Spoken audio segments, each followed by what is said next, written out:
বাইরে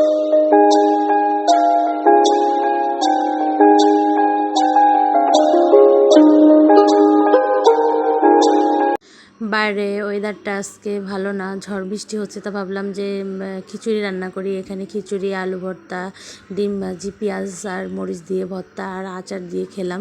খাওয়া শেষ করে দুপুরে রান্না করলাম ছোটো মাছ চচ্চড়ি, নদীর পেয়েলি মাছ, বেলে মাছ চচ্চড়ি। পরে এখানে রান্না করলাম একটা মাছ দিয়ে, আলু দিয়ে একটা তরকারি করলাম। রান্না শেষে দেখলাম বাইরে অনেক বাতাস হতেছে জানালা দিয়ে। পরে বাইরে আসলাম, এসে দেখলাম যে একদম গাছগুলো এপাশ থেকে ওপাশে একদম উল্টাপাল্টা করে ফেলতেছে ঝড়ে। পরে আরিশা বলতেছে যে গুড়ি গুড়ি বৃষ্টি হইতেছে, আমি গোসল করব। পরে এত কান্নাকাটি, পরে ওর বাবা শেষমেশ ওকে নিয়ে ছাদে আসছে। আমি তো বলছি যে না, ছাদে যাওয়া লাগবে না। পরে আমি যাই নাই, ওরা দুজন আসছে। এসে দেখি যে ও এরকম করে খেলতেছে, একদম ফ্লোরে শুয়ে, পানি নেই, সাঁতরাবে, মানে ইচ্ছা মতো খেলতেছে। পরে আমি আসলাম, আমি আসার পরে বলতেছি চলো, এখন অনেক গোসল করা হয়েছে না, আরও থাকতে হবে। পরে এইখানে ছাদের গাছগুলো একদম পড়ে গেছিলো, অনেকগুলা যে পড়ে পড়ে আছে যে সবগুলা।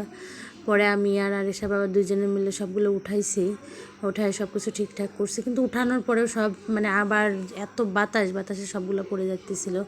পরে এখানে অ্যালোভেরা গাছ থেকে আরিশা বাবা অ্যালোভেরা নিয়ে আসলো, অ্যালোভেরাগুলো বেশ ভালো হয়েছে।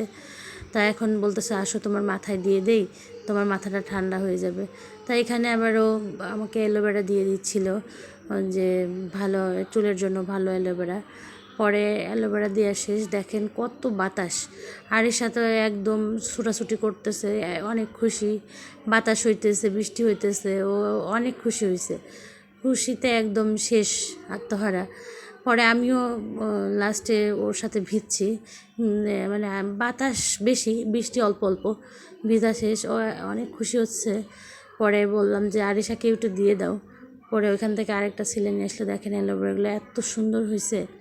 পরে আরিশার মাথায় আরিশার বাবা এরকম ঘষে ঘষে দিচ্ছিল, যাতে ওর মাথায় ভালো করে ইয়ে হয়। অ্যালোভেরা দিলেও চুল আসলে সিল্কি হয়, অনেক ভালো হয়, মাথা ঠান্ডা থাকে। পরে গোসল করে আমরা চলে আসলাম, এসে আবার বাসায় গোসল করছি। এখানে আমরা বিকেলে একটু দই খাচ্ছিলাম, তারপরে আবার চাল ভাজা করছিলাম। আরিশা চাল ভাজা অনেক পছন্দ করে, আর হচ্ছে মুড়ি আর চানাচুর খেলাম। সবাইকে অনেক ধন্যবাদ আমার ভিডিওটা দেখার জন্য। আল্লাহ হাফেজ।